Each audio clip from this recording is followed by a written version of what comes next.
یہ متقیوں کی صفت ہو۔ وما انزل من قبلک، حبیب جو آپ سے پہلے کتابیں نازل ہوئیں، پہلے جو کچھ نازل ہوا، من بعدک نہیں کہا گیا۔ اب ایک اور سوال، اور وہ یہ کہ پچھلی کتابیں تورات ہے، زبور ہے یا انجیل، سب اللہ کی کتابیں ہیں، اللہ نے ان کی حفاظت اپنے ذمہ کرم پہ نہیں لی، اور قرآن مجید کی حفاظت اپنے ذمہ کرم پہ لی کیوں؟ آخر وہ بھی تو اللہ کی کتابیں تھیں، وہ بھی تو اس کا مقدس کلام تھا، وہ بھی تو اسی نے نازل کیا، تو اس کی حفاظت اللہ تعالیٰ نے کیوں فرمائی اور قرآن مجید کی کیوں نہ فرمائی، اور اس کی حفاظت اللہ تعالیٰ نے کیوں فرمائی؟ ان کے اندر تحریف را پا گئی، لیکن قرآن مجید کے اندر تحریف را نہیں پا سکتی، کوئی اس کے ایک حرف کو بھی نہیں بدل سکتا۔ آخر اس کی وجہ کیا؟ اس کی من جملہ وجوہات میں سے ایک وجہ یہ کہ اگر پچھلی کتابیں جتنی بھی آئی ہیں اور صحف جو آئے ہیں، ان میں اگر امت تبدیلی کر لیتی ہے، تحریف کر لیتی ہے، تو کوئی بات نہیں، اس کی جگہ نئی کتاب آنے والی ہے، نئی شریعت آنے والی ہے، نیا نبی پیغام حق لے کر آنے والا ہے۔ اگر تبدیلی کر لیتی ہے تو اس کا مداوع موجود ہے، لیکن قرآن مجید کے بعد تو کوئی کتاب نہیں آنی تھی، اور قیامت تک کے لیے یہی ضابطہ حیات رہنا تھا۔ اس لیے اللہ تعالیٰ نے ضمانت دی کہ تم قیامت تک اس پہ عمل کرتے رہو، اس کتاب میں کوئی تبدیلی لا ہی نہیں سکتا ہے۔ یہ ختم نبوت کی یہ بھی ایک دلیل جو قرآن مجید کو غیر متغیر کہا گیا۔ حضور نبی رحمت صلی اللہ علیہ وآلہ وسلم کی حفاظت اللہ نے اپنے ذمہ کرم پہ لی۔ اللہ تعالیٰ نے کہا واللہ یعصمک من الناس، اے محبوب تیری حفاظت ہم کریں گے۔ 70 انبیاء علیہ السلام کو بنی اسرائیل نے قتل کر دیا، شہید کر دیا۔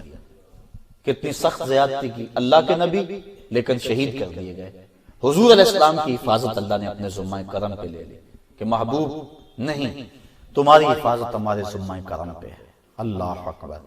اور پھر جس کی حفاظت اللہ کے ذمہ کرم پہ ہو، فانوس بن کے جس کی حفاظت ہوا کرے، وہ شمع کیا بجھے جسے روشن خدا کرے، تو کیسے اس چراغ کو بجھایا جا سکتا ہے؟ تو پچھلے انبیاء علیہ السلام کی حفاظت کا اس طرح ذمہ اللہ تعالیٰ نے کیوں نہ لیا اور حضور کا کیوں لیا؟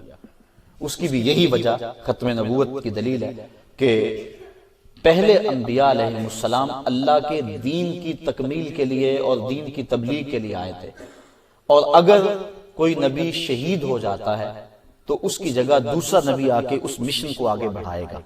اب حضور کے بعد تو کوئی نبی آنے والا نہیں ہے، اس لیے اللہ نے اپنے محبوب کی حفاظت، جس طرح قرآن کی حفاظت اپنے ذمہ کرم پہ لی، اپنے محبوب کی حفاظت بھی اپنے ذمہ کرم پہ لی کہ محبوب آندھیاں چلیں، طوفان آئیں، جو مرضی ہو، تیرا کوئی بال بھی بھیکا نہیں کر سکتا، اس لیے کہ تجھ سے دین کی تکمیل ہونی ہے اور میری توحید کا غلغلہ اور چرچا ہونا ہے پوری کائنات کے اندر، اس لیے میں تیری حفاظت اپنے ذمہ کرم پہ لیتا ہوں۔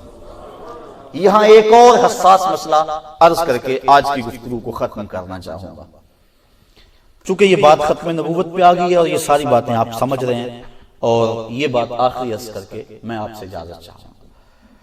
اللہ تعالیٰ کے محبوب حضور نبی رحمت صلی اللہ علیہ وسلم نے 40 سال تک اعلان نبوت نہیں کیا، اس کے بعد حضور نے اعلان نبوت کیا۔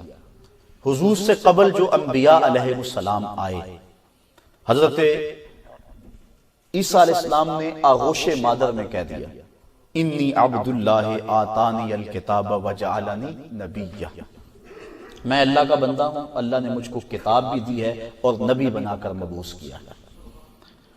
تو ماں کی آغوش میں کہہ رہے ہیں حضرت عیسیٰ علیہ السلام، اور حضرت عیسیٰ علیہ السلام کے بارے میں ہمارا عقیدہ کیا ہے کہ آپ آسمان کی طرف اٹھا لیے گئے ہیں، آپ وما قتلوہ وما صلبوہ، نہ سولی چڑھائے گئے اور نہ قتل کیے گئے، قرآن نے بتایا، بلکہ اللہ تعالیٰ نے آسمان پہ اٹھا لیا۔ قرب قیامت میں حضرت عیسیٰ علیہ السلام تشریف لائیں گے، شادی فرمائیں گے، اولاد ہوگی، یہودیوں عیسائیوں کے ساتھ جنگ کریں گے، صلیب کے نشان کو توڑیں گے، عساکر اسلامیہ کی قیادت کریں گے، یہودیوں کو قتل کریں گے، عیسائیوں کو قتل کریں گے، اللہ تعالیٰ اسلام کو فتح دے گا، اتنی کامیابی ہوگی کہ کوئی یہودی زندہ نہیں بچے گا، یہاں تک کہ اگر کسی پتھر کی اوٹ میں چھپ جائے گا، کسی جھاڑی کے پیچھے کوئی یہودی چھپ جائے گا تو وہ جھاڑی اور پتھر بول کے گواہی دیں گے، مسلمان مجاہد کو پکار کے اس کا پتہ دیں گے، ادھر آؤ میرے پیچھے یہ چھپا ہوا ہے، اور پھر اسلام کا غلبہ ہوگا اور پوری دنیا پہ اسلام کا ہی چرچا ہوگا اور روشنی اور اجالا پھیل جائے گا، امن قائم ہوگا پوری دنیا کے اوپر۔ تبھی حضرت عیسیٰ علیہ السلام کا انتقال ہوگا، اور پھر حضور علیہ السلام کے گنبد خضرا میں حضور کے قدموں کی جانب خالی قبر موجود ہے جو حضرت عیسیٰ علیہ السلام کے لیے مخصوص ہے، حضور کے قدموں میں دفن ہوں گے۔ اور ایک روایت کے مطابق امام سیوطی نے بھی لکھا، اور امام سیوطی وہ بزرگ ہیں جن کو 72 مرتبہ عالم بیداری میں حضور کا دیدار نصیب ہوا۔ انہوں نے الخصائص الکبریٰ کے اندر روایت نقل کی ہے کہ حضرت عیسیٰ علیہ السلام جب آئیں گے تو حضور کی قبر کے پاس آ کے کھڑے ہوں گے، اور کیا کہیں گے؟ آ کے پھر حضور کو ندا دیں گے اور حضور کو پکاریں گے، یا محمد کہیں گے۔ حضور فرمایا والذی نفسی بیدہ، مجھے قسم ہے اس رب کی جس کے قبضے میں میری جان ہے۔ جب حضرت عیسیٰ علیہ السلام آ کے مجھے قبر کے پاس کھڑے ہو کے مجھے پکاریں گے، لَأَجِیبَنَّهُ، تو میں قبر سے حضرت موسیٰ کو جواب دوں گا۔ تو پھر اس کے بعد آپ کی رحلت ہوگی، انتقال ہوگا، اور حضور کے قدموں میں دفن ہوں گے۔ جو حضور کا کلمہ پڑھے، حضور کے دین کے لیے لڑائی کرے، اور حضور کے قدمین میں جس کی تدفین ہو، وہ تو ماں کی آغوش میں کہے کہ میں اللہ کا نبی ہوں، اور ہمارے نبی کو 40 سال پتہ ہی نہ چلے۔ لیکن کیوں پھر حضور نے اعلان نہ کیا؟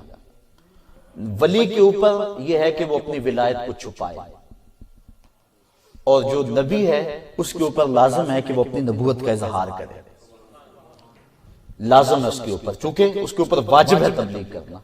تو اللہ کے محبوب علیہ السلام 40 سال تک اعلان نبوت کیوں نہیں کیا؟ اور حضور سے پوچھا بھی گیا، ترمذی کے لفظ ہے، عرض کی گئی حضور متا وجبت لک النبوہ، آپ کو نبوت کب ملی؟ فرمایا کنت نبیا وآدم بین الطین والماء، میں اس وقت بھی نبی تھا جب آدم علیہ السلام مٹی اور پانی کے درمیان تھے۔ اور ایک حدیث کے لفظ ہیں کنت نبیا وآدم بین الروح والجسد، جب وہ جسم اور روح کے مابین تھے اس وقت مجھے نبوت دی گئی۔ اور تیسری حدیث کے لفظ ہیں کنت نبیا وآدم لمنجلد فی طینتہ، میں اس وقت بھی نبی تھا جب ان کا خمیر ابھی تیار ہو رہا تھا۔ اب فرمایا میں اس وقت بھی نبی تھا، لیکن اظہار کیوں نہیں ہوا؟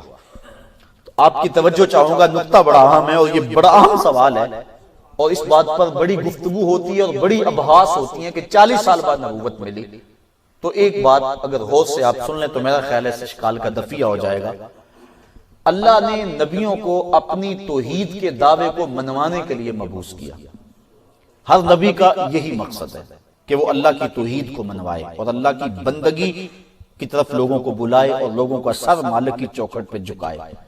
ہر نبی کا مقصد حیات، بنیادی مقصد یہ ہے۔ ہمارے بنیادی عقائد جو ہیں وہ 3 ہیں، عقیدہ توحید، عقیدہ رسالت اور عقیدہ آخرت۔ تو پہلا عقیدہ جو ہے وہ عقیدہ توحید ہے، اللہ کی ذات کو منوانا، یہ ہر نبی کا مقصد اولا رہا ہے۔ اب اللہ کا ہر نبی اس کے لیے محنت کرتا رہا، قوم نے انکار کیا۔ دیکھیے تھوڑی سی اس کو کھول لیتے ہیں بات کو تاکہ اچھی طرح سمجھ میں آ جائے۔ ایک چیز سامنے موجود ہے، اس کو منوانے کے لیے دلیل کی ضرورت نہیں ہے۔ یہ مائک پڑا ہوا ہے، میں نے یہ منوانی ہے بات، میں آپ کو کہوں گا سامنے، بات ختم۔ اس کے لیے مجھے دلائل کی ضرورت نہیں ہے۔ دلائل اس چیز کے لیے دیے جاتے ہیں وہ جو آنکھوں کے سامنے نہ ہو، اس کے لیے دلائل دیے جاتے ہیں۔ وہ دلائل جو دیے جاتے ہیں وہ 2 طرح کے ہوتے ہیں، دلائل عقلی